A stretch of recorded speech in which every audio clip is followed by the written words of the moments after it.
자, 점치는 법을 그러면 다시 한번 설명드리면 지금 이런 수리적 철학에 근거하에서요. 50개를 쓰겠다. 주역 자체도 불어난 수가 50이고 50에도 또 의미가 있고 그렇죠? 5와 10이 가진 의미가 있고 그래서 50을 쓰는데 쓸 때는 우주의 변화라는 거는 7이라는 숫자로 설명이 가능하고 그래서 동양에서 북두칠성 이런 걸 아주 중시하잖아요. 7이라는 숫자가 모든 음양오행을 합치면 7이 됩니다. 음양오행. 이해되시죠? 아까 같이 저 그림에 있는 보이시죠? 29페이지 그림에 천지인 이게 이제 천축이고요. 요게 지축이고 그렇죠? 아 이게 지축이고 요게 인축이면 인축으로 보고 이걸 다 해서 설명한다 하더라도 그렇죠? 7이라는 숫자가 나오는데 그러니까 천지가 창조된다는 것도 7이라는 숫자를 꼭 쓰는 이유가 전후 좌우 상하를 만드는데 6일이 걸리고 가운데서 쉬는 게 하루가 걸립니다. 그래서 만물이 다 구조가 이루어져요. 7이라는 숫자면. 그래서 인체에서도 인체를 이루는 동양의 에너지체를 100이라고 부르죠. 인체에서. 근데 700, 7개라고 부르는 이유가 있습니다. 그래야 이 물건이 만들어져요. 그래서 이 7이라는 숫자를 또 분석해 보면 음향과 오행으로 나누어지죠. 그래서 인체에서 제일 중시하는 차크라도 7개입니다. 기독교에서 촛대도 7개의 촛대로 상징하죠. 7이라는 숫자를 7이라는 숫자가 들어가야 만물이 온전해진다라는 게 누구나 본능적으로 알고 있는 겁니다. 왜? 우리 안에 있는 그 양심에서 순수의식에서 똑같은 걸 알고 있기 때문에 그대로 우리가 말하고 있는 거예요. 문화권이 달라도 그러니까 단어가 다르고 표현이 다르지만 숫자는 그대로 씁니다. 그래서 수리가 중요한 겁니다. 수리가 더 말보다 더 추상적이에요. 즉 그러니까 비슈누 시바 뭐죠? 브라마 뭐 환인 환웅 당군 저쪽에서 뭐 삼위일체를 아무리 얘기해도 중요한 거는 숫자가 셋으로 하나가 셋이 되고 셋이 하나가 된다는 근본 원리를 계속 얘기하고 있다. 무섭죠. 그래서 천부경이 대단한 게 숫자로만 해놨으니까 너무 추상적이라 이해하기 어려울 수 있지만 한번 알고 나면요 그 용도 쓰임은 무궁무진합니다. 모든 종교에 다 들어가서 설명이 가능해요. 수리로 분석을 해버리니까요.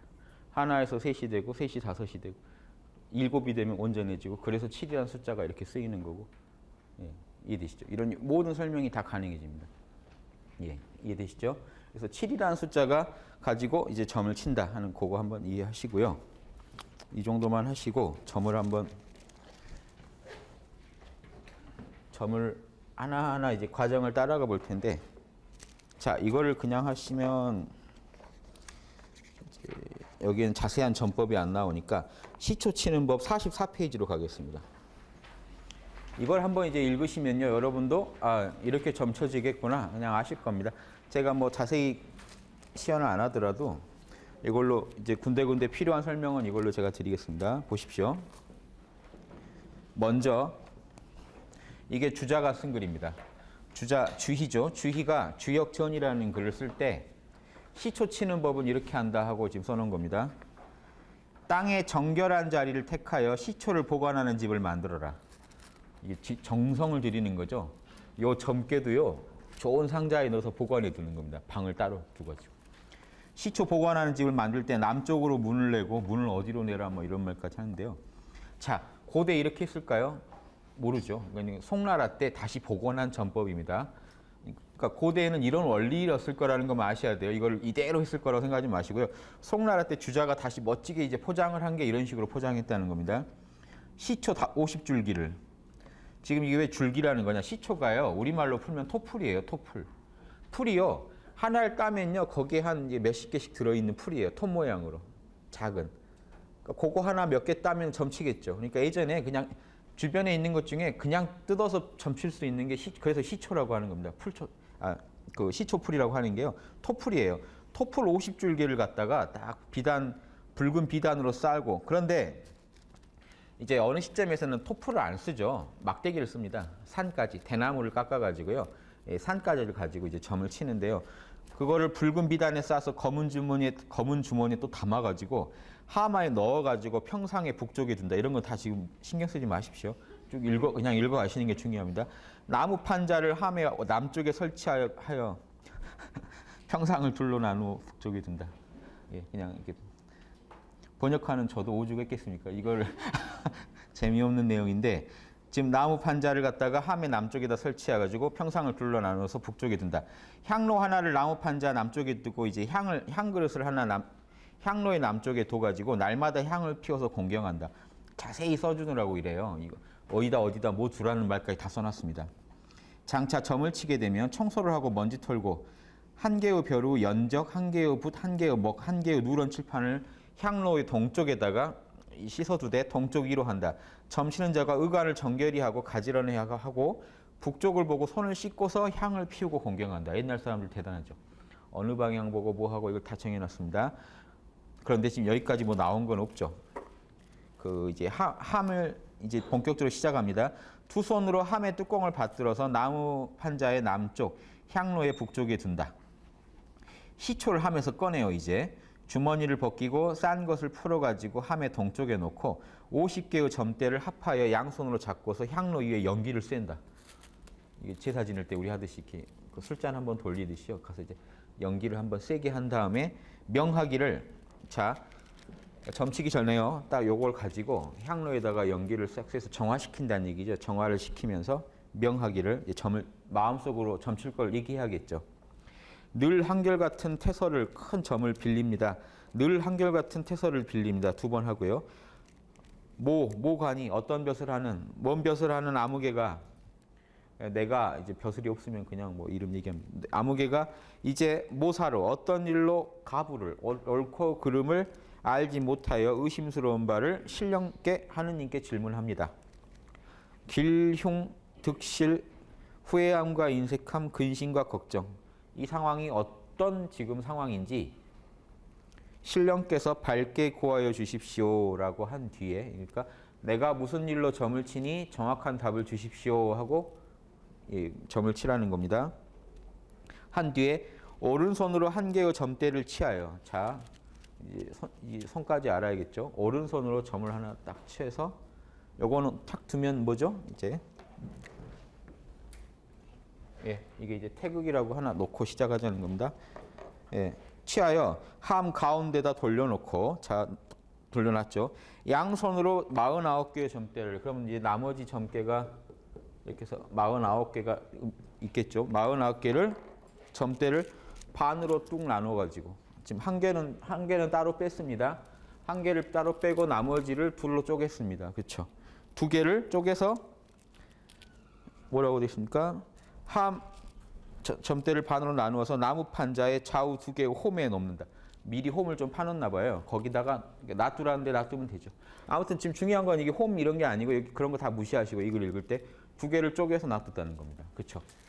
쪼개서 놓고 그럼 이게 아까 뭐라고 그랬죠? 주역에서 음양을 상징한다. 예. 자, 그런데 그 30페이지 보면요. 30페이지랑 좀 한번 같이 보시면 9-4 보시면 4번 경영한다라는 게 있어요. 이 점을 치는 건 4번 경영하는 거다라고 하는 데서 보면 그 4번 경영이 이겁니다. 둘로 나누는 것은 음양이요. 하나를 거는 건 삼재요. 읽으신 겁니다. 넷으로 세는 거는 사계절이요. 나머지 손가락에 그 끼우는 것은 나머지를 윤달을 상징한다. 이걸 하면 4번이죠. 이걸 4번 경영이라고 하는 겁니다. 즉 그러니까 주자가 이 말을 하는 겁니다. 그러니까 제가 주석을 넣은 겁니다. 4번 경영 중에 지금 음양을 쪼갠 거라는 겁니다. 이 상황이. 첫 번째 나름 할 큰 일을 하나 했다. 다음으로는 왼손으로. 자, 다음으로 왼손으로요. 왼쪽 큰 홈의 점대를 다 취했죠. 잡았죠. 요거 하나를. 둘로 쪼개진 것 중에 왼쪽 거를 제가 딱 취했어요. 이 손으로. 그랬을 때 오른쪽 큰 홈에 오른쪽에 있던 놈 중에요. 여기서 하나를 빼가지고 손가락 사이에 걸으라는 겁니다. 이게 여기서 오른쪽에서 하나 뺐죠. 여기다 거는 겁니다. 그럼 천지인이 되는 거죠. 둘로 쪼갤 땐 천지, 하나가 끼면 천지인. 그래서 주역에서도 음양만 있는 거 아니죠. 삼재가 같이 있다는 것도 아셔야 됩니다. 이런 거 안 보시고요. 음양과 삼재, 오행은 8개는 다 하나라는 걸 안 보시고요. 하나의 수리철학에서 나온 얘기인데 음양은 맞는데 삼재는 틀렸다든가 삼재는 맞는데 음양은 틀렸다든가 이런 얘기 하시면 되게 그건 무한한 얘기입니다. 그렇죠? 천지가 음양이 있으면 부모가 있으면 자식이 생겨서 삼재가 되는 건데 부모는 맞는데 자식까지 끼면 틀린다든가 부모 자식은 맞지만 부모만 계산하면 틀린다는 이런 말을 하실 이유가 없죠. 자연스럽게 연결되는 그 하나의 논리인데요. 자, 3제. 그 다음에 그럼 오른손으로 왼쪽 점대를 세야겠죠. 요놈. 넷씩 까는 겁니다. 넷. 왜 넷을 세야 된다고요? 추나 추동. 예, 사실을 본떴다. 넷. 또 넷. 막대기를 큰 걸 써야겠네요. 넷. 울컥 이렇게. 자, 둘 남았죠. 그럼 여기다 끼우죠. 그러면 보십시오. 몇 개 남을 거란 말도 있어요. 한 개나 두 개, 세 개, 네 개가 남을 것이다. 그놈을 끼워라. 돼 있죠. 이게 이제 윤달을 상징하는 건데 윤달은 두 번이니까 5년에 두 번 끼니까 한 번 더 해야겠죠. 뭘로 더 하나요? 오른쪽에 있던 놈. 지금 오른쪽에 있던 놈 들어가지고 왼손으로 까는 겁니다. 네 개씩 이렇게 재해 나가면 네 개씩 재해 나가면 자, 이 번만 할게요. 계속 볼 일은 아닌 것 같습니다. 그래서 또 남죠. 그러면 여기서 말한 대로 그 놈을 또 여기다 끼워 넣었죠. 자, 이렇게 되면 요거 지금 이게 자, 어디까지 있나요? 예. 다음으로 오른손에 있는 놈을 해가지고 넷을 센 다음에 끼워 넣으니까 절반의 3, 절반의 4라는 건 그냥 3, 4에 해당된다는 겁니다. 네 번 경영 중에서는 왼쪽 거 오른쪽 거니까 절반씩이니까 절반의 3, 절반의 4. 자, 다음으로 오른손으로 센 점대를 오른쪽 홈에 놓고 왼손 1번에 걸고 두 번 끼운 점대를 다 합치면 얼마가 될까요? 9 아니면 5가 나온다는 겁니다. 점을 치시면. 9 아니면 5가 나와요. 예, 이번엔 5가 나왔어요. 저는. 이해되시죠? 9 아니면 5가 나와요. 자, 그럼 이놈을 따로 빼내야겠죠. 이거를 갖다가 보통 이제 여기서는 다른 홈에다 놓으라고 돼 있는데 여기다 이제 보통 걸치기도 해요.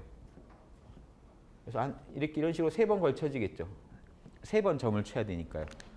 그러니까 요 놈을 빼놓고 여기다가 빼놓고 나머지 거를 합쳐서 또 같은 짓을 또 해요. 그럼 이제 읽어 나가실 수 있겠죠. 자, 이것이 지금 주자가 뭐라고 했습니까? 이것이 1변이다. 한 번 한 거다. 한 번 변한 거다. 다시 이제 이 짓을 또 하면은 4번 경영하기를 1변과 똑같이 하고 끼우니 이것이 2변이다. 이때는요, 나오는 숫자가 8 아니면 4가 돼요. 그 다음 다시 또 이걸 해가지고 하면은 나오는 숫자가 이게 3변이 된다. 이때도 8 아니면 4가 된다. 자, 이렇게 해서 3변, 3번 변하면요, 뭐가 되겠습니까? 이 짓을 3번 하면은 여기에 3개가 숫자가 나오겠죠. 첫 번째 뽑은 거, 9 아니면 5, 두 번째 8 아니면 4, 또 세 번째 8 아니면 4 이렇게 나오겠죠. 그걸 합치면 어떻게 될까요? 자, 맞춰서 이걸 합치면요. 숫자를 세웠던 점대를 보고 그 효를 누런 칠판에 그리면 자, 넷 중에 하나가 됩니다. 보십시오. 뭐가 되냐면요. 노양. 첫 번째 노양이 태양이죠. 태양이 되거나 그 다음 소양이 되거나 소음이 되거나 태음이 되거나 예. 점치는 법이 이렇게 나옵니다. 그래서 이걸 그림으로 그릴 때는 이렇게 중. 예. 그냥 그렇게 부릅니다. 주자. 중. 왜 이렇게 양이라고 안 했냐면요. 자, 숫자로 말하면은 9고 태양은 소양은 7이고 소음은 8이고 태음은 6이니까 아까 그렸죠? 6, 7, 9, 8이니까 6은 이제 소양이 되고 소양은 태양이 되고 태양은 소음이 되고 소음은 노음이 되죠. 태음이 되죠. 그렇죠? 그러니까 짝수는 음이고 음은 더 수가 작을수록 음은 쪼그라드는 거라 큰 음이 되고 태가 되고 양은 발산하는 거고 홀수는 양수기 때문에 큰 놈이 태양이 됩니다. 자, 이 원리이기 때문에 태양 9는요. 지금은 양이지만 곧 음으로 변해버릴 놈이죠. 그러니까 양이라고 안 그려줍니다. 네모로 그려져요. 즉 불확실하다는 것. 양이 음으로 바뀔 상태다라는 걸 그려놓고 중이라고 하는 거고요. 그럼 소양은요. 7은요. 변해도 양이죠. 이놈은 앞으로 계속 양입니다. 양 확정. 그 다음에 소음은요. 8은 음 확정. 변해봤자 음입니다. 앞으로 진행돼봤자. 태음은요. 이놈도 곧 바뀌어버릴 거다. 변화를 상징해요. 이게 효도 이거 2번 하면 효가 되죠. 이거를 사길교자 이게 뭔가 변화한다는 뜻입니다. 자, 이렇게 해서 자, 이렇게 나누는데 보십시오. 태양인 경우에는 5, 4, 4라고 돼 있죠. 즉 5, 4, 4. 그렇게 뽑아진 숫자가요. 이 뽑아진 숫자가 처음에 5, 1변 때 5, 2변 때 4, 3변 때 4 이렇게 나온 케이스가 있겠죠. 이 케이스가 태양이라는 겁니다. 왜냐하면 보십시오. 이 계산 좀 복잡한데요. 옛날 분들은 이런 것까지 이렇게 계산인지 모르겠는데 여기서는 4로 나누는 걸 중시합니다. 이제 이거는 이제 그 두 가지 설명법이 가능해요. 이제 첫 번째 설명법은 좀 어려우실 수 있는데 들어보세요. 이거 하나를 보면요. 이게 주역은 4로 나누는 걸 중시하니까 왜 이게 태양이냐? 5, 4, 4가 이해 안 되시죠? 짝수가 두 번인데 음이 두 번 있지 않나요? 한 번은 양수고. 그러니까 무슨 논리로 이게 나왔는가를 보니까요. 저도 언뜻 처음 이해가 안 됐어요. 이게 뭔 소린가? 그러니까 3기라고 했잖아요. 자 보십시오. 노양은 3기다. 기라는 건 홀수예요. 우는 짝수예요. 예. 자 지금 이거 옆에 설명이 이거는 무거울 중자 중. 요놈은요 한 덩어리죠. 양은 한 덩어리니까 헛단자 단 하나 단자. 이건 쪼개졌죠. 끊어질 절자. 이게 끊어질 절. 한 덩어리 단. 무거울 중. 땅을 닮았죠. 요놈은 사길교자. 교차하고 있으니까 사길교자. 음양이 교차하니까. 이렇게 부르는데 이때 설명이요. 예전에 이제 선배들이 이건 3기. 이거는요. 뭐죠? 홀수가 기는 홀수입니다. 홀수 셋. 소양은요. 양 둘. 홀 아니죠. 양이 아니라. 예, 양이라는 게 예. 짝이죠. 짝. 양은 짝이죠. 두 개니까. 짝 둘 홀 하나. 요거는요. 소음은 예. 홀 둘 짝수 하나. 요놈은요. 세 개가 다 짝수. 자, 그런데 5, 4, 4는 지금 안 맞죠. 그러니까 이게 뭔 논리냐면요. 4로 지금 4로 계속 나눠가는 과정에 나온 거잖아요. 4로 나눈 걸 전제해야 돼. 이놈을 4로 한 번 더 나눠주세요. 4로 한 번 나눠지죠. 한 번 나눠지죠. 한 번 나눠지죠. 뜻이에요. 그러니까 이 부분이 좀 왜 이렇게까지 하는지는 모르겠지만 이게 법칙에 맞다고 본 거죠. 만약에 이 경우 9, 8, 4는 어떻게 될까요? 4로 몇 번 나눠지죠? 두 번. 4로 두 번. 4로 한 번. 짝짝 홀. 맞죠? 이해되시죠? 어렵지 않죠? 여기는 9, 4, 4. 그러면 둘, 1, 1. 짝수가 음수가 하나요? 홀수가 둘인. 예, 홀 둘, 짝 하나. 지금 이렇게 해서 소음이 되고. 지금 이거는요. 짝수 3개. 짝수 3개는 어떻게 되나요? 그러니까 이거는 홀수가 양이니까 양이 성한데 짝 하나가 지금 하나가 생겨난 겁니다. 그러니까 소음이에요. 이쪽은요. 양이 음이 성한데 양 하나가 생겨났죠. 하나가. 그래서 작은 양입니다. 이쪽은요. 짝수가 음이니까 음이 다 셋이니까 큰 음이 돼버렸는데 뭐였죠? 9, 8, 8 이거밖에 없죠. 둘. 자, 근데 제가 그동안 계속 강의해 올 때 이렇게 얘기 안 했죠. 이렇게 뭐라고 했네 제가. 남는 수가 9냐 6이냐 8이냐 7이냐로 바로 결정난다라고 제가 계속 얘기해 왔는데 지금 이렇게 엄청 이렇게 복잡할지 모르셨죠. 점쳤다가. 괜히 점쳤네 할 정도로 이 복잡한 일이 자 이걸 보면 이런데요. 자 생각해 보십시오. 나온 숫자가 이러겠죠. 그럼 나머지 숫자는요. 나머지로 점치는 겁니다. 거기 써 있나요? 남는 수가요. 남는 수가 36이에요. 아까 5, 4, 4 이런 거 신경 쓰지 마시고요. 두 가지 방식으로 다 계산하는데 똑같아요. 결론은. 남는 수가 36이고요. 아까 같이 9, 8, 4 이렇게 뽑아지고 나면요. 남는 수가 28이 됩니다. 여기는요. 예, 32가 되고 여기는요. 24가 돼요. 이해되시죠? 이걸 주역은 계속 4로 나눈다고 했죠. 뭐가 되나요? 9. 예. 이해되시죠? 그래서 제가 이것만 마지막 결론만 계속 말씀드렸던 거예요. 이해하시기 쉬우라고. 지금 이해되시죠? 점을 쳤는데 점을 쳐서 뽑은 수 있죠. 뽑은 수로 계산하면은 처음에 뭐 나왔고 두 번째 뭐 나왔고 세 번째 뭐 나왔나로 계산하는 식이나 그놈들 빼놓고 나머지 수 있죠. 나머지 수를 네 수로 나눈 수나 똑같다고요. 결론은. 예, 아까 같이 복잡한 방식으로 태양이라는 게 결정되지 않더라도 남는 수만 36이면 4, 9, 36이기 때문에 9는 태양이죠. 남는 수가 30이면 4, 8에 30이니까 8은 소음이죠. 더 쉽게 결정나죠. 두 가지 방식으로 다 계산할 수 있다고. 옛날 어른들이 하던 이제 방식들이라 두 가지 다 제가 무시할 수가 없잖아요. 설명드리는데 이 방식이 이해하시기 쉬우시죠. 그냥 9876으로 딱 이렇게 하나로 꿰놓으셔야 이해가 쉬울 거예요. 예. 그러니까 점을 쳐서 9876이 나오는데 9면 태양이죠. 태양은 음으로 곧 바뀌어버린다. 양이 너무 세니까. 6은요. 음인데 지금은 곧 양으로 바뀌어버린다. 7은요. 계속 양이다. 양 확정. 8이면요. 변해봤자 6이다. 확정. 점칭은 이거밖에 안 나와요. 그러면 자 보십시오. 자 이게 3변한 자 3번 변 점을 치니까요. 뭐가 확정됩니까? 확정됐더니 9더라. 또 한 번 더 했어요. 뭐가 나와요? 양. 또 한 번 더 했어요. 또 한 번 더 했어요. 양. 또 한 번 더 했어요. 양. 이러면은 어떻게 읽으시면 되겠습니까? 요 괴가 의미하는 건 지금 양인데 뭐로 바뀐다고요? 음으로 바뀐다고요. 무슨 괴고? 일효가 동효다라는 게 변효라. 변효, 동효 그러는데 이렇게 설명이 되죠. 이해되십니까? 근데 이게 뭐랑 똑같아요? 주사위 7번 던진 걸로 치면 양, 홀짝, 홀, 나머지가 1. 이 숫자, 주사위 7번 던졌는데 이거 나온 거랑 똑같죠. 시초점 이렇게 쳐서 나온 결과물이 이렇던.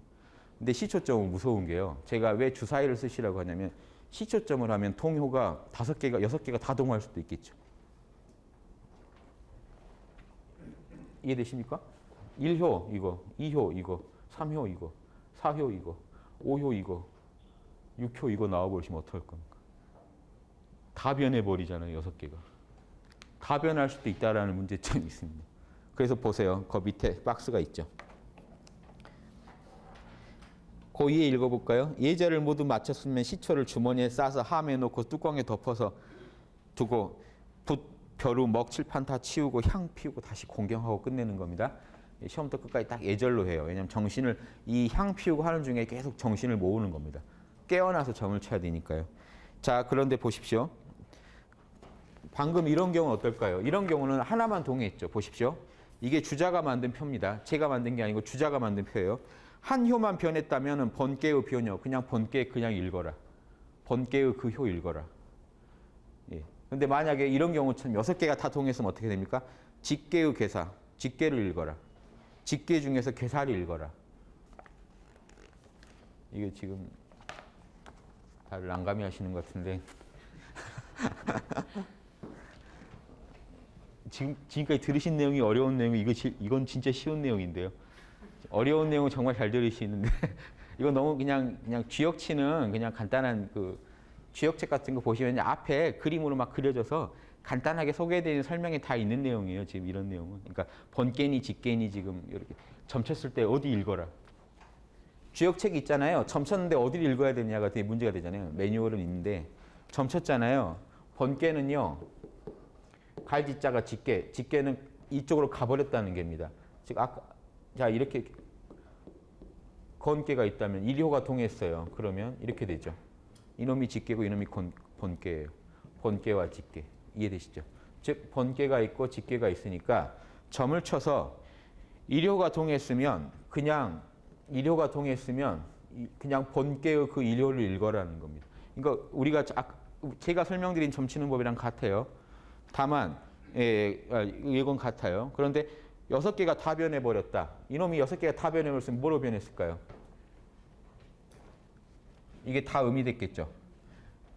6개가 다 변했다면 이게 번개, 직계가 이게 되죠. 그런 경우에는 직계의 괴사로 점을 쳐라. 직계. 이 괴를 찾아가서 점을 쳤는데 6개가 다 변했으면 곤계에 가가지고 곤계의 효사를 보는 게 아니라 곤계에 붙은 그냥 그 설명을 읽어라. 이런 식으로 어떤 경우에는 어디를 읽어라. 이게 지금 설명을 해준 겁니다. 주자가. 근데 이게 근거가 하나도 없어요. 그냥 주자가 정한 거예요. 역학계몽에 보면은 근거를 나름 막 드는데요. 춘추자전의 예를 춘추자전은 이렇게 안 풀어요. 그러니까 교묘하죠. 주자가 몇 개 유사한 예를 가지고 어떤 공식화를 해버린 겁니다. 근데 지금은 이렇게 다 점쳐요. 근데 그 근원을 따져 들어가면 근거가 없으니까 중국에서도 지금 사실은 이거에 대해서 부정적입니다. 학자들이. 예. 그래서 새로운 전법을 주장하는데 제가 그것도 보니까 그것도 더 말이 안 돼요. 그래서 그냥 제가 주역을 원경을 그대로 읽은 소감은 효 하나 변해야 됩니다. 예. 그러니까 두 효가 변하는 걸 허용하면 안 돼요. 자, 생각해 보세요. 6개가 다 변해버리면 이 상과 이런 걸 분석이 하나도 안 됩니다. 제가 그동안 분석해드린 상을 적용할 수가 없어요. 하나만 변해야 요놈이 이렇게 변했을 때 상이 어떻게 변하는지 설명할 수가 있죠. 이해되시죠? 6개가 다 변하면 어떻게 설명합니까?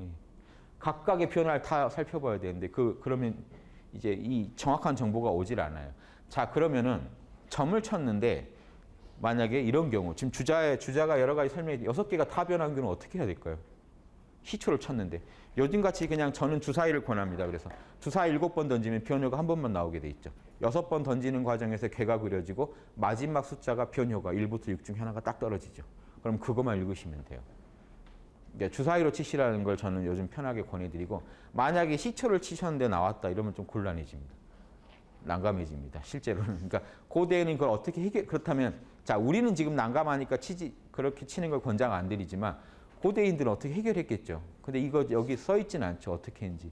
자 그래가지고 주자가 아니라 다산 선생이 되게 획기적인 주장을 해요. 다산 선생이 제가 지금 설명드리는 방식은 다산 선생이 문제 제기를 한 겁니다. 조선시대 때. 주자의 주역을 아무도 건들지 못하는 그때예요. 문제 제기를 한 겁니다. 주자식 풀이로는 이게 상이 이렇게 복잡하게 잡히면 안 된다. 다산은 이걸 얘기하고 자 의미 없는 구절로 보이던 한 구절을 풀어가지고 다산이 나름 그거에다 설명을 합니다. 그게 9-3이에요. 보십시오. 이 9-3이 좀 그 의미 있는 그 구절인데요. 다산이 이 구절을 되게 살아나게 만든 겁니다. 그 전에는 이 구절이 별 의미가 없었어요. 보십시오. 건께의 점대는 269요. 곤께의 점대는 144요. 대저 360은 1년의 달에 해당된다. 상하 2편의 주역 상하경 2편의 점대가 11,520이니 만물의 숫자에 해당된다. 자, 요 말이요. 이 말은 별 의미가 없는 그냥 수리 철학이었어요. 즉 뭐냐면 자, 양은 아까 똑같습니다. 양은요. 양은 9죠. 그리고 음은 6으로 보고요. 근데 주역은 또 4를 꼭 곱해주는 걸 좋아합니다. 나누거나 곱하면 어떻게 되죠? 24는 음의 수, 36은 양의 수. 이렇게 해가지고만 계산하니까요. 거는 어떻게 되나요? 여기에다 곱하기 6 해줘야 되죠. 거는요. 24 곱하기 6. 이래가지고 두 수를 합치니까 360이 딱 나오더라는 겁니다. 이게 수리 철학이죠. 거봐라. 건곤을 합치니까 1년의 숫자인 360이 나온다. 이해되시죠? 이걸 그냥 써놓은 겁니다. 그리고 나서 그러면 주역 상하경 두 편의 점대를 다 계산하면 어떻게 될까요? 안 해보셔도 아시겠죠? 64궤가 있는데 그렇죠? 그러면 양이 절반이고 음이 건께가 절반일 거잖아요. 그러니까 4, 9, 36, 24만 나눠가지고 계산하면은 합치면 11,520이 나올 수밖에 없겠죠. 예. 양획이 64 곱하기 그러면 어떻게 될까요? 요거를 32, 그렇죠? 이걸 32개, 32개 있겠죠. 그러면 그 몇 개씩 있을까요? 6개씩이요. 6효씩. 그렇죠? 한 개에 6개가 필요하니까. 32개씩 나눠가지고 6효가 다 양이고 6효가 다 음이고 이거 계산하면은 11,520이 나오겠죠. 자, 이러고 끝냈어요. 그럼 이거 뭐 주역에 써먹을 일은 없죠. 그러니까 기존 해석은요. 이거 써먹을 일은 없는 거예요. 그냥 만물의 수가 11,520이라는 주역의 수리 철학으로 보고 넘어가는데 다산은 제가 거기 써놨죠. 다산이요. 이걸 여기에 착안한 겁니다. 고대에 자 보세요. 고대에 점을 쳤는데 이걸로 하겠습니다. 5개가 다 변했다. 자, 5개 다 변했다면 복잡해지니까 똑같은 설명인데요. 이해하시기 쉽게 밑에 두 놈만 변했다고 치죠. 두 놈이 그럼 다 뭐가 나온 건가요? 네모가 2개 나오고 올라간 거죠. 예, 이렇게 된 겁니다. 자, 이 두 놈이 이렇게 이상해졌어요. 자, 그럴 때 이 중에 한 놈만 변효로 잡아야겠죠. 둘 중에 하나를 택해야 하려면 어떻게 해야 됩니까? 그러면 다산은 여기서 보고 옛날 사람들이 이걸 그냥 써놓은 게 아닐 거라고 본 겁니다. 그냥 수리 철학이 아니라 건초효를요 36개를 만들어 놨을 거라는 겁니다. 이해되세요? 64개를요 곱하기 그걸 또 만들어 놨을 거라는 겁니다. 이 말이 그냥 있는 말이 아니라 건의 점대는 36개가 6번 있다라고 했으면요. 자 보세요. 막대기 하나에 써 있다는 겁니다. 건 1. 건 1, 이게 곱하기 몇 개요? 36개. 또, 건 2, 36개. 건 1은요? 24개. 그래서 11,520개를 만들어 놨을 거랍니다. 이게 그냥 있는 숫자가 아니라 집에다 11,520개를 만들어 놨을 거다. 옛날 점치는 뭐 각골문 쌓아두고 그 뭐죠? 그 죽간본들 쌓아두고 하는 그 마인드에서는 가능할 수 있지만 요즘 이렇게 할 수가 없잖아요. 그러니까 다산해석 일리가 있는. 그러면 점을 쳐서 만약 이 두 놈이 변하면 뭘 꺼내면 되나요? 건 1호 36개랑 건 2호 36개를 꺼내겠죠. 두 개를 가지고 그럼 어떻게 할 거냐? 다산 생각에 주역은 넷으로 세는 거 좋아하니까 넷으로 막 세다가 마지막 네 놈이 남았을 때 그 중에 한 놈을 뽑았을 거다. 그럼 넷으로 왜 셌을까요? 아무튼 한 놈 뽑았을 거라는 겁니다. 그 중에. 그러니까 이건 정해지지 않으니까. 이건 다산의 추리입니다. 일리가 있는 게 있어서 꼭 이랬을 거라고는 말할 수 없지만 그래야 그러면 이 구절이 살아요. 건은 36이 필요하다는 말을 왜 했는지 갑자기. 그냥 수리 철학을 한 게 아니라 다산은 실제로 그 정도 산대를 이걸 이제 산까지를 보관했을 것이다. 그래서 변효가 나올 때마다 뽑아서 그걸로 마지막 하나를 찾아냈을 것이다. 안 그러면 왜 다산이 이렇게까지 말했을까요? 안 그러면 주역의 이 설명이 하나도 안 돼요. 한 효가 변한다고 봐야만이 건 1호 설명은요. 건 1호가 변했을 때의 설명이에요. 그런데 두 효가 변했다고 그러면요. 그럼 그 설명부터가 이미 맞질 않아요. 그러니까 나온 책자랑 지금 우리가 점치는 법이 맞지 않다는 데서 다산이 찾아가는 겁니다. 제가 그 예는 제가 익히 설명드렸죠. 이겁니다. 지금 만약에 건 1호가요. 건 1호의 설명이 순수하게 건 1호에 대한 설명이고 자, 이게 이놈이 변해서 간 직계가 번계가 건이고 직계가 이렇게 지금 국계면 여기에 1호에 대한 설명은 순수하게 국계의 1호에 대한 설명이라면 지금 기존식으로 몇 개가 변해도 좀 더 섞을 수가 있어요. 그러겠죠. 순수하게 이놈의 설명이라면 이거 이놈의 설명이라면 이제 이걸 가지고 좀 섞은다고 해도 이제 그래도 좀 문제가 생기겠지만 좀 더 논리가 나은데 다산 생각이나 이제 제가 보는 바로는 건 1호에 대한 설명 자체가 이놈이 직계로 표현한 걸 상정해서 설명을 하고 있어요. 이래 버리면은 하나가 변했다는 걸 전제하고 그 점쳤을 때 그걸 읽게 이미 만들어져 있다는 거죠. 매뉴얼이. 이해되십니까? 변화를 이미 상정하고 설명을 해놨는데 그걸 가지고 섞어버리면 지금 나는 어디를 읽고 있는지 알 수 없는 게 돼버리겠죠. 이해되십니까? 예. 왜 그러냐? 예를 제가 들었잖아요. 건 1호는 지금 여기는 손께로 변해야만 손은 이비하라고 설계전에 손께는 물로 들어간다. 그래서 일본이 선방이라 일본이 물로 들어간다는 타노 스님 주장도 큰 거가 이거거든요. 손께는 이비하라 설계전에 있으니까요. 손은 물로 들어간다. 그러니까 물로 들어간다는 게 그래서 잠용이라는 설명이 나오는 겁니다. 건 1호는 물로 들어가는 용이니 잠용이니 쓸 수가 없다. 용이 위로 치솟는 힘을 갖는 게 용인데 들어가 버렸으니 쓸 수가 없다. 요 말이 이미 음으로 변한 것, 직계까지 상정해서 그 설명을 해놔 버렸는데 이걸 섞어버리면 더 복잡해지겠죠. 이래서 안 된다는 거예요. 다산의 주장은 간단해요. 근데 저는 이게 일리가 있잖아요. 너무 자명한 얘기입니다. 모든 개를 저도 다산 선생 의견대로 한번 다 풀어봤더니 다 맞아요. 변한 걸 상정해서 얘기를 하고 있어요. 그러면 우리가 이 텍스트를 그대로 읽어주는 방법은 점쳐서 건 1호가 나왔으면 그놈만 읽어줘야 됩니다. 그러면 하나만 변해줘야 돼요. 이해가 되시죠?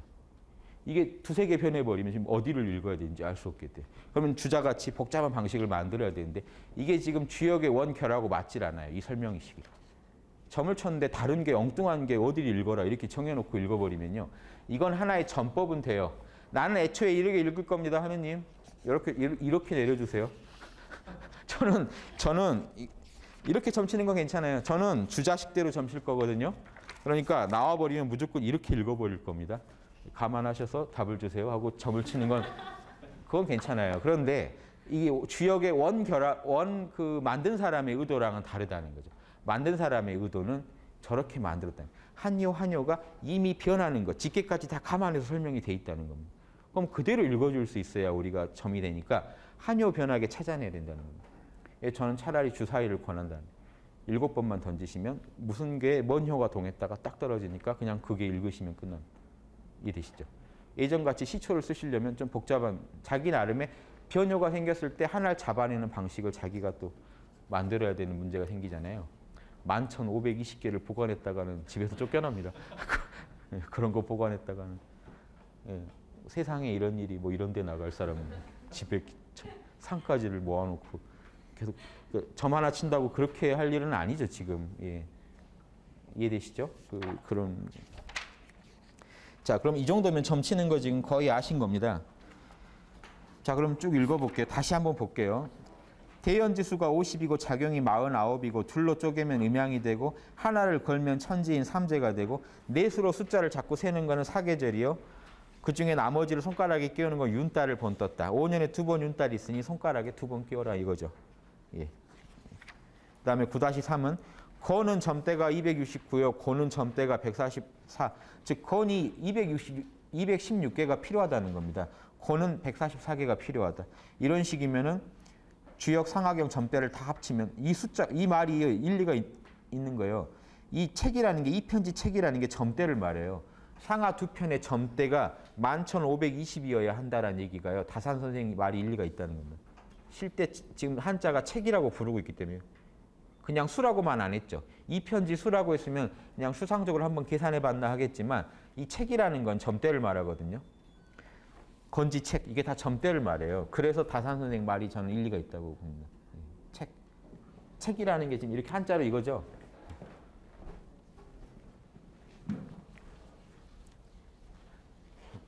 자, 무슨 말씀인지 이해하시겠죠? 건이 있고 곤이 있으면 건지 책이라고 그랬어요. 책이 지금 이렇게 씁니다. 요놈이 묵다는 뜻이죠. 요놈 대나무요. 예, 이게 지금 대나무죠. 죽자. 대나무를 깎아서 어떤 막대기를 만든 겁니다. 점치려고. 그래서 지금 건의 책이, 건의 점대가 216개여야 한다라고 이미 얘기하고 있잖아요. 이 말을 그냥 막연히 건의 수가, 건이라는 건 216의 수를 먹고 이렇게 추상적 계산할 때 쓴 게 아니라는 근거죠. 책이라는 말을 쓰고 있어요. 그래서 만물지 책이. 그게 그대로 만물의 수가 된다라고 얘기를 한 거죠. 그러니까 이런 산까지에 담겨져 있는 숫자의 의미를 얘기한 거지 산까지를 좀 무시하고 한 얘기가 아니기 때문에 이 정도 산까지 실제 확보했지 않았을까? 어디죠? 그런 요즘 무슨 쌀 담는 그런 푸대자루일까요? 그런 데다가 잔뜩 담아놓고 이렇게 보관했을 수도 있고 어떤 식으로든 그런 걸 보유하고 있지 않았을까라는 다산의 추측이 일리가 있지 않나. 그 점치는 법은 다산의 주장 제가 써놨습니다. 그대로. 이게 다산의 주역 사전에 있는 설명 그대로예요. 9-4 이로써 4번 경영하면 이렇게 해가지고 그러니까 이 얘기가 지금 점치는 중간에 9-3이 낀 거 보면요. 이유가 있겠죠. 근데 자세한 설명이 더 없어가지고 우리가 좀 추측해봐야 됩니다. 자, 이로써 4번 경영하면 4번 경영은 제가 설명드렸죠. 둘로 쪼개는 게 하나 거는 게 삼재 만드는 게 하나, 넷으로 세는 게 하나, 나머지 2번 손가락에 끼우는 거 하나. 자, 그러니까요. 2번 마지막에 2번 끼우죠. 이거를 그러면 5번으로 볼 수도 있겠죠. 예, 그래서 5변으로 볼 땐 이걸 5변으로 봅니다. 지금 4영이라고 봤는데 뒤에 가면 5변이란 말이 나와요. 점치는데 5번 변화한대요. 그러니까 그때는 추측을 이제 예전 학자들이 마지막에 2번 거는 걸 쪼개서 보면 5번이 되겠죠. 이것도 알아두시면 됩니다. 나중에 5변이란 말이 또 나와서 그래요. 여기서는 4영, 4번 경영해서 4번 경영하여 역이 이루어지며 18번, 18번 변화하면 괴가 이루어진다. 이해되시죠? 이렇게 4번 이렇게 경영하는 게 괴를 점을 치는 게 다고요. 그렇게 이런 방식을 18번 적용하면 괴가 하나 만들어진다. 8개가 작게 이루어지면 자, 소성괴를 말합니다. 8개가 작게 이루어지면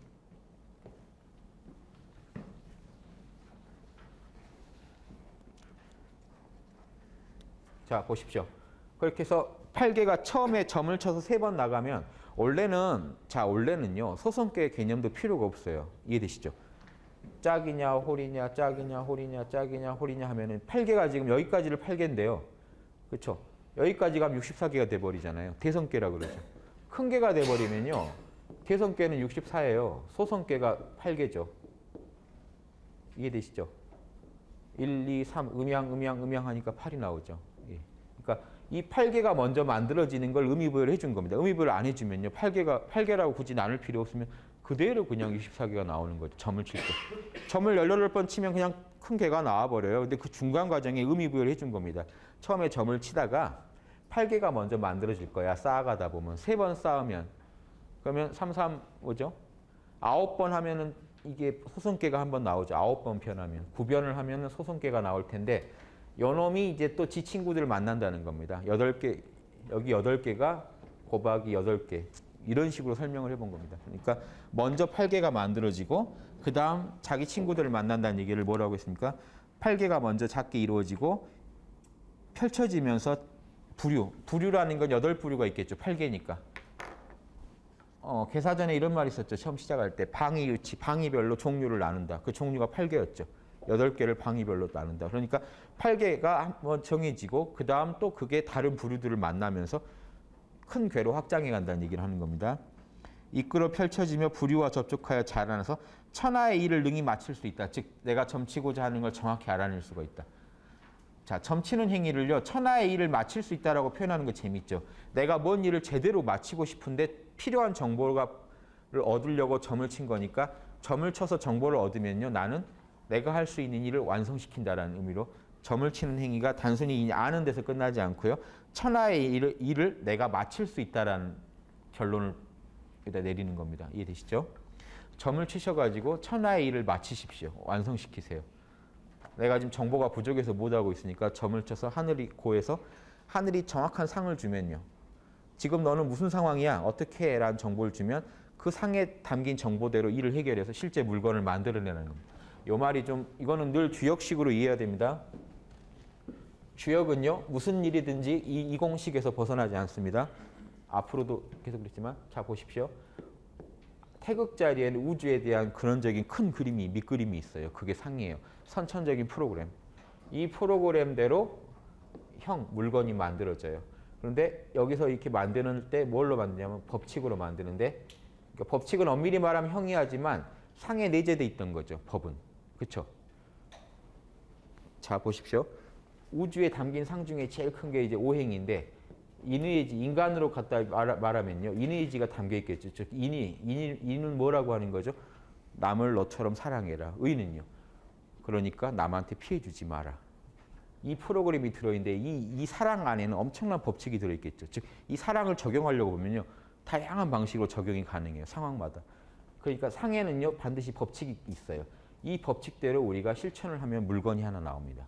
즉 남을 나처럼 사랑해라라고 했는데 지금 내 앞에 있는 이 사람한테는 어떤 방식으로 사랑을 표현해야 될지 사랑의 다양한 법칙들이 있어요. 그걸 다 알아야 지금 처한 상황에 제일 맞는 어떤 모습을 보일 수가 있습니다.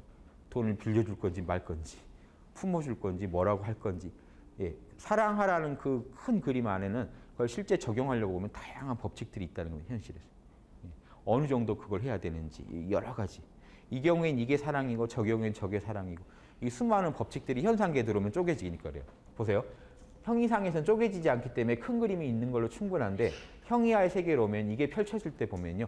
다양한 나와 남이 쪼개지고 인과가 그동안에 서로 지은 인과가 다르고 이 상황이 다르니까 적용할 때 법칙을 섬세하게 다뤄야 돼요. 즉 법칙은 뭐냐? 여러분이 큰 명상 중에 내 본성에서 사랑하라는 그 정보가 있다는 걸 아신다면 그건 상인데 그걸 이제 하려고 보니 이제 어떻게 할 거냐. 이렇게 하면 이런 일이 생기고 이게 다 법칙들이죠.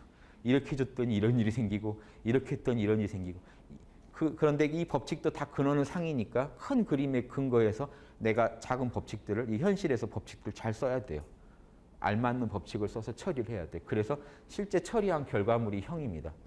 어떤 모습이 딱 나와요. 그래, 이런 법칙에 의해서 내가 여기서 이 정도 울면 이렇게 되고 다 재본 다음에 이 정도 울자 해서 울면 딱 맞는 법칙을 하면 딱 맞는 형 모습을 취하겠죠. 그러니까 지금 천하지 능사필도 지금 여러분이 모르는 게 뭔가요? 어떤 상황에 직면했는데 상을 모르겠는 거예요. 내가 지금 나를 구속하고 있는 큰 그림이 뭔지. 점을 쳐서 그걸 알려주면 64개 중에 딱 나오고 효 중에 뭐가 딱 나오죠. 그러면 그 상과 그 법칙을 알게 돼요. 내가 지금 무슨 상황에 있고 어떤 법칙의 지배를 받고 있는지 알면 그대로 해버리면 천하지 능사필입니다. 천지 창조 작업에 내가 딱 정확히 일조한 겁니다. 근데 점도 칠 필요가 없죠. 원래 깨어 있으면. 아버지가 내 안에 있다. 내 안에 늘 신을 느낀다 하면은 점 칠 이유가 없죠. 아버지가 지금 뭐라고 하시는데요? 그게 상이입니다. 하나님의 섭리가 상이에요. 이런 운명의 법칙은 법이에요. 내가 투입한 인과 때문에 받게 되는 건 법칙의 세계라면 그러건 저러건 늘 사랑하라라고 명하시는 섭리는 상이에요.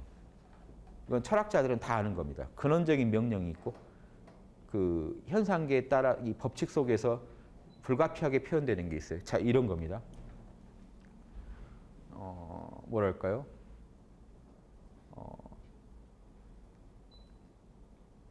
아버지를 사랑하라. 사랑하라 해서 양심을 실천하는 사람이 있고 양심을 어기는 사람이 있죠. 아버지의 명령, 섭리를 어기는 사람이 있어요. 그런데 사랑한 사람이 뭔가 더 불우하게 살고 악을 하는 사람이 잘 사는 것 같아요. 아버지는 악을 원하시나? 이때 오판하면 안 돼요. 상과 법의 세계가 달라서 그래요. 법에서는 그 사람이 그동안 지은 인과법칙의 영향도 받기 때문에 그동안 저지른 잘못 때문에 안 좋은 결과를 받을 수 있잖아요. 현재. 근데 그 모습을 보고 아버지는 이걸 원한다고 생각하면 안 돼요. 그러니까 이거는 현상계를 보고 절대계를 오판하는 일이 생겨요. 예, 이해되시죠? 예, 그게 섭리와 상과 법의 세계의 차이입니다. 법도 다 정당해요.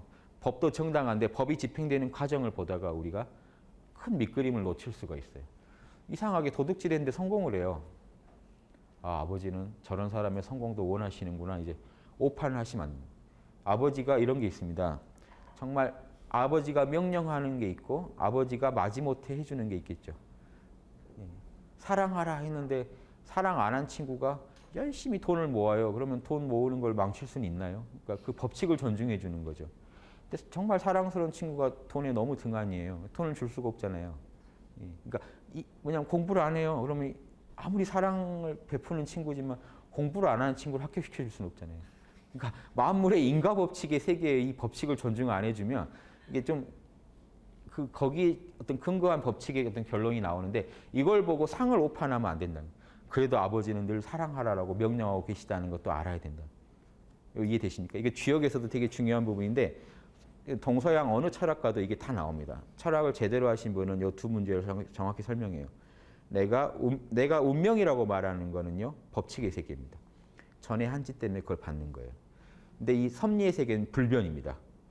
사랑하라고 했다가 하느님이 나중에 이젠 그만 사랑해라라고 할 일이 없어요.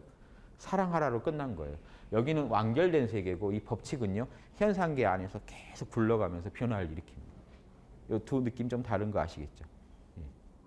그러니까 내 운명이 가혹하다고 그래서 하나님이 너는 내가 만들었지만 너는 좀 아닌 것 같아. 좀 고생을 해라. 이렇게 명령하셨을까요? 아니죠. 예, 이걸 이해하시라면 근원에서는 우리를 잘 되기를 바라시는데 법칙이 적용되는 과정에서는 매를 들 때도 있고 어떨 때는 심하게 꾸짖을 때도 있다는 겁니다. 그걸 가지고 아버지가 날 사랑하지 않나 보다라고 오판할 수도 있다는 거예요. 저 근원에서는 그냥 사랑인데요. 선하라는 건데 악이 흥하는 걸 보고 우리가 우주는 선악이 없구나 이렇게 오판하시면 안 된다. 이거는 좀 철학의 차원의 문제예요.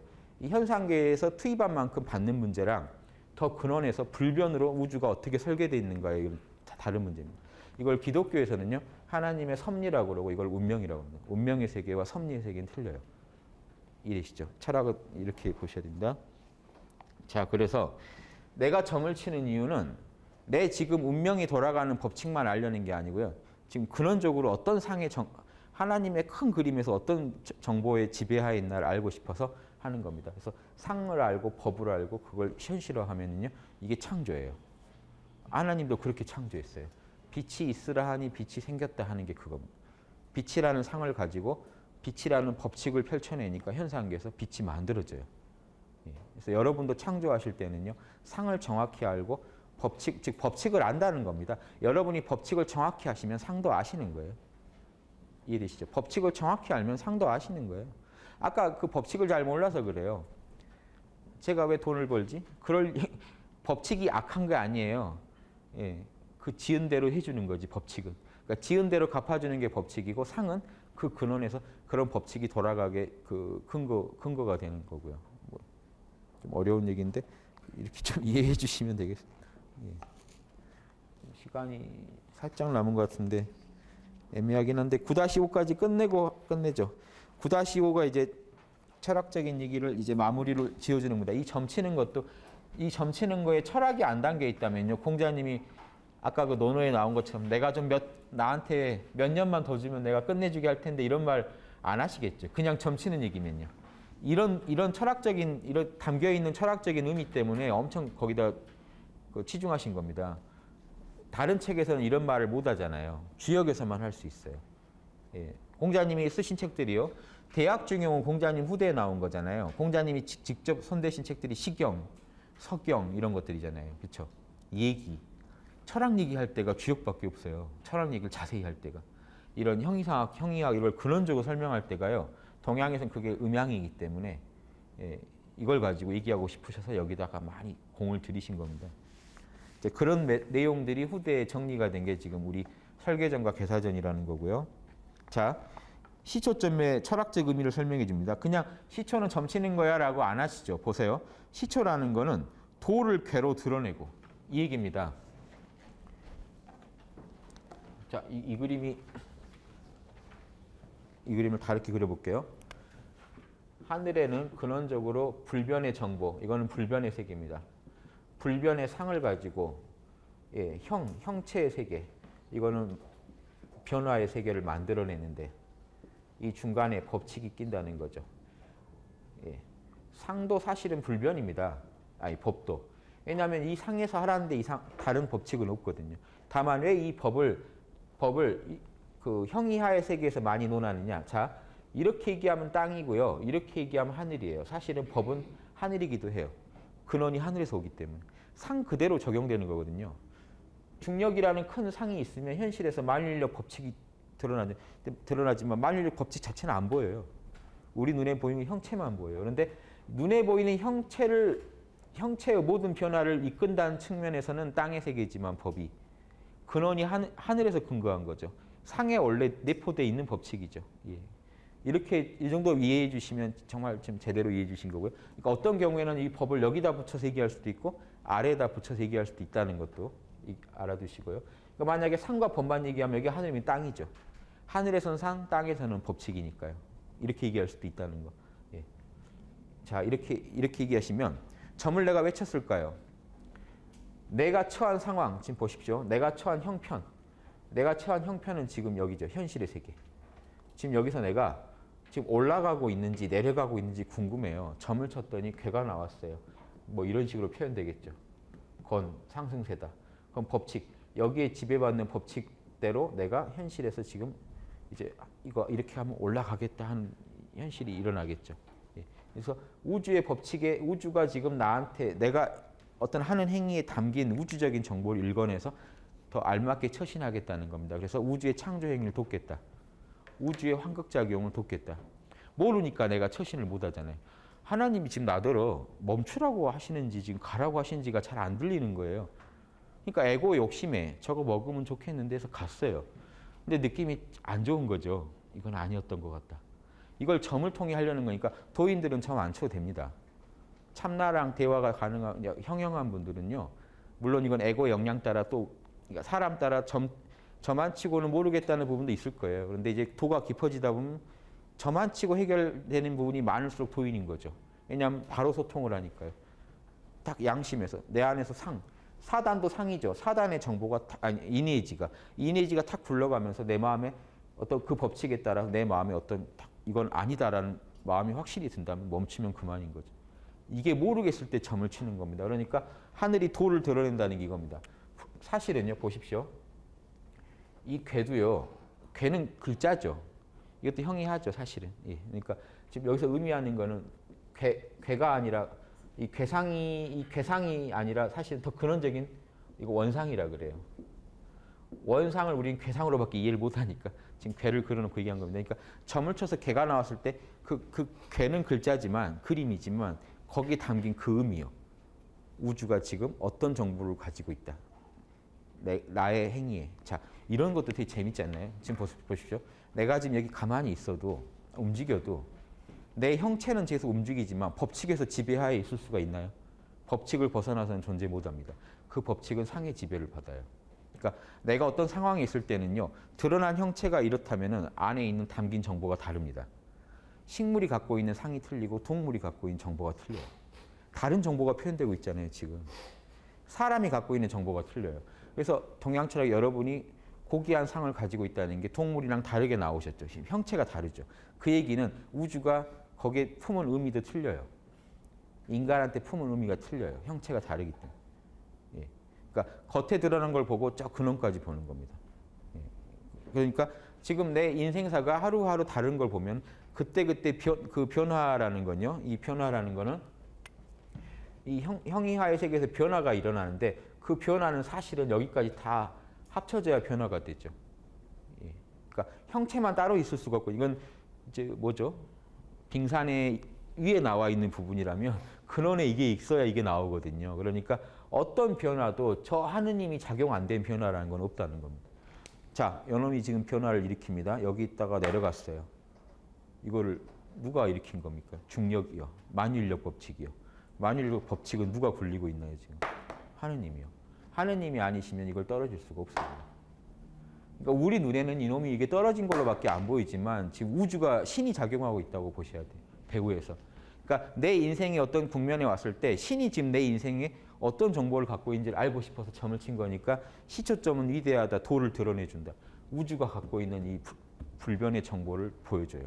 지금 무슨 게 너가 지금 무슨 게 상황이다 라고 하니까 그러면 그걸 알면 어떻게 될까요? 나도 하나의 신인데요. 아, 그 정보를 정확히 알면 내가 처신을 바르게 해버리겠죠. 아, 그러라고 내가 지금 이 상황에 있다고 그러면 그 법칙에 맞게 내가 이렇게 해버리겠다. 해버리면 우주의 창조와 변화 작업에 내가 딱 그대로 맞춰버립니다. 균형을 잡아버려요. 그러면 그게 덕행을 신령하게 하니 이건 나의 덕행을 신령하게 해준다는 겁니다.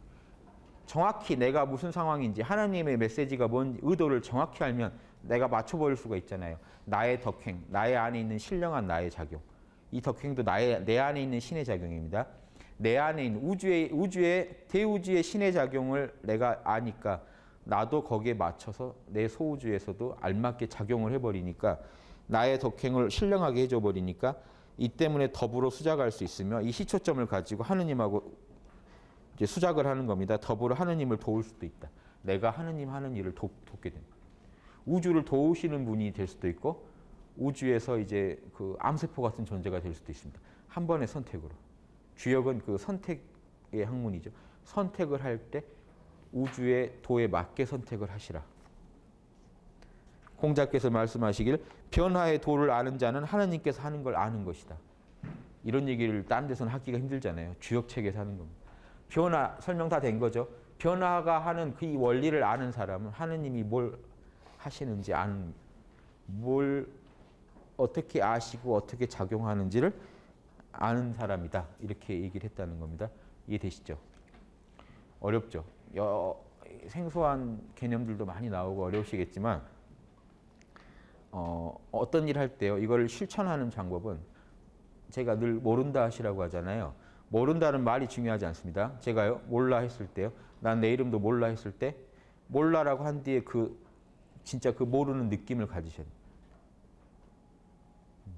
아무것도 나에 대해서 어떠한 단정도 하지 않는 판단 중지 상태예요. 판단 중지 상태에 머무시면 가장 순수 의식입니다. 내가 아무개로서 존재하지 않고 자연의 일부로서 존재해요. 자, 이때가 순수 의식의 상태이기 때문에 이때서 하느님이 우주에 아까 얘기했지만 하느님은요 그냥 알고 있고 그냥 할 수 있다고 그랬죠. 내 안에 있는 신이요 상을 여러분이 점을 쳐서 아실 필요가 없어요. 이미 그냥 알고 있어요. 어떻게 처신해야 될지 알고 있어요. 그래서 내면에서 물러나오는 소리 그대로 형 해버리세요. 이해되시죠?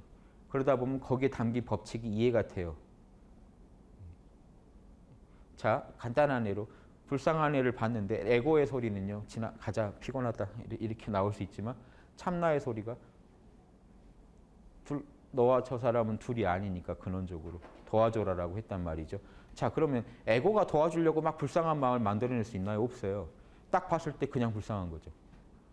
에고는 그걸 회피하려고 하지 오히려 만들어내는 건 참나에서 그냥 나오는 거기. 하나님이 그냥 상을 때려버리는 겁니다. 여러분이 저만 치셔도 지금 양심을 느끼시면요. 주역을 모를 수가 없어요. 길 가다가 불쌍한 사람 봤을 때 내 안에서 불쌍하다라고 울려 퍼질 때 이미 상법형이 일어나 버렸어요. 우주를 사랑하라는 상이 법칙을 통해서 내 마음 안에서 측은한 마음을 만들어 버렸어요. 이미 일어났죠. 그걸 도와주면 돼요. 내가 하늘을 돕는 거예요. 하늘의 뜻을 존중해주면 지금 도와주라는 하늘의 메시지구나 하고 도와주면 이게 점 잘 치는 사람인데 보십시오. 이 상황에서 점을 쳐요. 도와줄까요? 말까요?를. 자, 이 짓을 하면 왜 이 점이 2차적이라는 거 아시겠죠? 이미 하느님은 의중을 다 드러냈는데 점을 치는 마음부터 이미 에고의 마음이죠. 혹시나 해서 혹시 그냥 가라고 할까 봐 점을 쳤다. 자, 이거는 동서양 철학에서 금기시하는 겁니다. 하늘의 의중이 분명한데 점을 치는 행위는 하느님을 놀리는 행위예요. 서양 철학의 제일 그 고물 중에 하나인데 스토아파 에픽테투스라고 마르쿠스 아우렐리우스의 이제가 사숙한 분입니다. 노예인데 위대한 철학자예요. 그 철학자 글에 있어요. 친구를 구하러 갈까 말까 하고 아테네에 가서 신탁을 묻는 놈은 그 놈은 이제 악질이라는 거죠. 이해되십니까? 당연히 도와주러 가야 한다. 당연히 인간으로서 양심상 해야 될 일을 점을 치는 행위는 이미 그게 악하기 때문에 그건 하느님을 가지고 하느님을 아까 수작을 하라고 그랬는데 좋은 수작이 아니라 이상한 진짜 수작을 거는 행위입니다. 수작이 원래 서로 주고받는 뜻인데 요즘 나쁜 의미잖아요. 아까 주역에서 수작이라는 건 하느님과 지금 정보를 주고받는다는 얘기를 하는 겁니다. 근데 진짜 요새 말로 수작을 하는 겁니다. 수작을 거는 거예요. 하나님을 속이려는 행위입니다. 이해되시죠? 그러니까 내 양심상에서 명령이 나면요. 그거는 점보다 더 무서운 겁니다. 1차적인 거예요. 우주가 이미 그 방향으로 움직인 거거든요. 하나님의 환극작용이 내 마음에서 이미 경영을 했는데 다시 점을 칠 필요가 없습니다. 그래도 혹시 점을 친다면 순수한 의도로 친다고 치면 좀 더 정보를 바라는 마음으로 치는 것뿐이지, 그렇죠? 예, 그런 것뿐이죠. 자, 이렇게 이해하시면 돼요. 그래서 여러분요 지금도요 수시로 여러분이 모른다 하시고 내면의 신의 의식, 순수 의식에 관심만 주시면 계속 명령이 올라오는 게 느껴질 겁니다. 하나님의 창조 작업 그리고 우주를 운영하는 작업은 한시도 쉬지 않기 때문에 끝없이 이 현상계를 지금 유지하고 계시잖아요. 그럼 이 형이 유지된다는 건 뭐가 작동하고 있다는 거예요? 법칙이 끝없이 작동한다는 얘기고 근원에서 하나님의 명령이 끝없이 지금 이 순간에 시공을 초월해서 계속 일어나고 있다는 겁니다. 근데 이게 우리 마음에서도 일어나야 되는데 일어나고 있죠 이미. 근데 내가 무심하고 살고 있잖아요. 한 번씩 모른다만 해주셔도요. 여러분 삶이 그냥 바뀌어버립니다. 무슨 뭐 잘 되게 해주세요. 빌 필요가 없습니다. 빌고 있다는 게 좀 그렇지 않나요? 모르니까 빌 수 있죠. 알면 못 빌어요. 그렇죠? 빌어도요. 하나님 뜻대로 되십시오. 되게 맡기면서 빌어요. 사실 전 요걸 원합니다. 예수님처럼 예수님 막 빌었잖아요. 개인 얘기. 요 잔을 치워주세요. 하지만 아버지 뜻대로 하세요. 요 정도로 비는 건 괜찮잖아요. 그러니까 나는 뭘 원합니다. 말도 못해요. 저는 뭐 갖고 싶어요. 근데 아버지 뜻대로 하세요. 깔끔하죠. 그러니까 이렇게 하면서 딱 흔적을 에고가 경영권을 넘기기만 하면 돼요. 근데 경영권을 안 넘기고 있으면 문제입니다. 아버지 뭐 들어주세요 하고 지켜볼 겁니다. 이제 얘가 이런 게 아니라 맡기는 요 느낌 아시겠죠? 이거 아시는 게 주역의 제일 핵심입니다. 점치고 지금 요거 하는 거는요 중요한 게 아니기 때문에 제가 정치고 싶으면 주사위로 간단하게 쳐서 한번 하늘의 의중을 물어보되 내 양심에서 아니라고 하면 아닌 거예요. 이게 더 중요해요. 내 양심에서 점 쳐놓고도요. 사실 점 칠 일이 아니었다. 그럼 그대로 하세요. 이 점이 중요한 게 아니에요. 점친 결과에 흔들려서도 안 돼요. 점친 결과 흔들리시다 보면 뭔 짓을 하냐면요. 아 진짜 일하기 싫다. 근데 점을 쳤어요. 근데 하라고 나와요. 그럼 이제 자꾸를 이제 자기 마음대로 해석하기 시작합니다. 에고가. 이거는 이런 경우에만 하라는 거죠. 뭐 이제 이런 식으로 자기가 막 이제 이 짓을 왜 하고 있을까요? 한참 하다 보면 내가 뭔 짓을 하고 있나 싶으실 거예요. 그리고 또 더 하나 무서운 게 있어요. 점을 한번 쳐서 좋은 답이 나왔어요. 하늘이 참 급해 보여가지고요.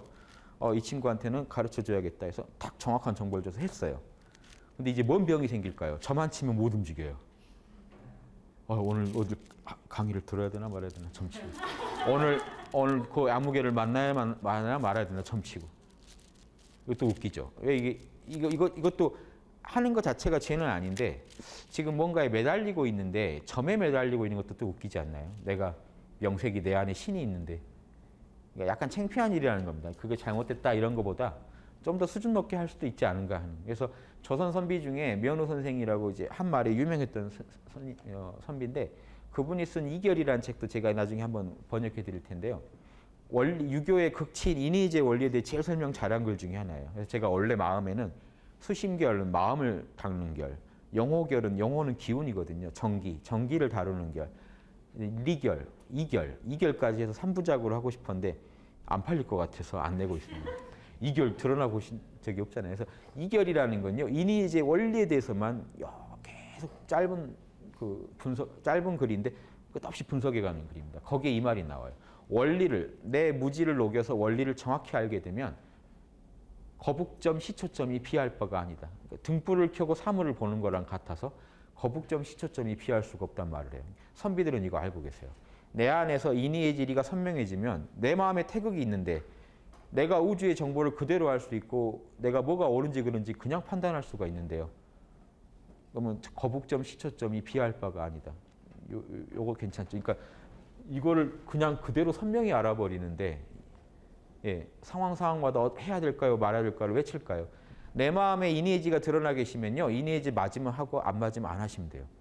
이것만 명심하고 사시면 돼요. 그래서 참나한테 아버지한테 맡기고 아버지 하란 거 하고 하지 말란 거 안 하겠다는 같은 얘기입니다. 예, 유교식 얘기나 기독교식 얘기랑 같은 얘기예요. 아버지는 왜 사단에 맞는 거 하라고 하고 안 맞는 거 하지 말라고 할 테니까요. 예, 이렇게만 이해하시면은 다시 이제 또 마음 공부로 돌아왔습니다. 제 강의를 들으시고 이제 점치는 법 알았으니 끝내주게 쳐야지 하는데 제가 다시 또 누르는 참나로 돌아가십시오. 예. 이 원리를 이해하신다면 아버지가 전지전능하다는 걸 믿으신다면 아버지한테 맡기고 사시면 삶 자체가 우주랑 하나가 됩니다. 예. 이해되시죠? 굳이 이걸로 아버지의 뜻을 이걸 매개로 아버지랑 수작을 안 부리셔도 안에서 친절하게 다 얘기해 주시니까 예. 그렇게 이해하시면 좋겠습니다. 예, 수고하셨습니다.